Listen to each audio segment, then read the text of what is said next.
Now, more than ever, Hoosiers are moving on and around lakes. This continued development and changes in our watershed is creating long-term impairments to the health of our rivers, lakes, and streams.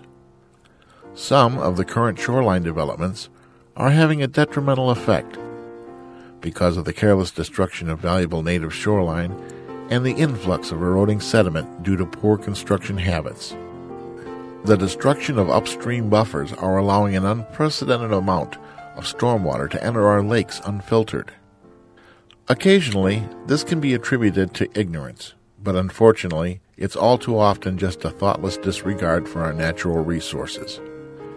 The changes of land usage in a watershed are constantly changing the flow and health of stormwater, possibly bringing in unwanted nutrients and sediments.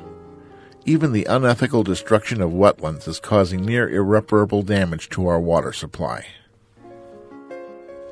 With only 10% of wetlands remaining in the state of Indiana, you can very much see the importance of protecting the remaining resources we do have. But as we join forces together, we can achieve and protect these wetlands. Okay, now take a look over my shoulder at this scene here and ask yourself, with the continued destruction of isolated wetlands in Indiana, is your grandchild or child going to be able to see nature at its finest? These changes are creating long-term health concerns for our lake water. Household garbage due to careless littering and dumping is entering our lake at alarming rates through stormwater. Watershed protection is one of the most important actions you can implement to protect your lake. Many people may be unfamiliar with the term watershed.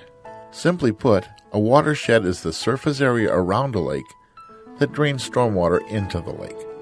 Watersheds all vary in size and complexity. In fact, many of Indiana's lakes are watershed lakes, which mean they rely solely on stormwater to replenish and maintain their levels. With this in mind, you can see how important it is to monitor and control what's entering your stormwater. Everything from surcharging sewers and leaching septic systems to the irresponsible disposal of hazardous materials such as poisons, acids, paints, and gasoline. There are any number of other harmful catalysts that are thoughtlessly allowed to enter our landfills and waterways, or otherwise become contaminants to our groundwater, rivers, lakes, and streams. Even commercial and agricultural runoff is affecting the water quality and the health of future generations. All this, and we haven't even mentioned the long and notorious history of industrial pollution. The average homeowner is usually unaware that the activities in and around their homes can affect the health of a lake. From the fertilizers and chemicals that we use in our yards to the way lakefront owners maintain their shorelines. It's very important to understand that we all affect water quality in a watershed, from our homes and businesses to something as routine as a daily commute.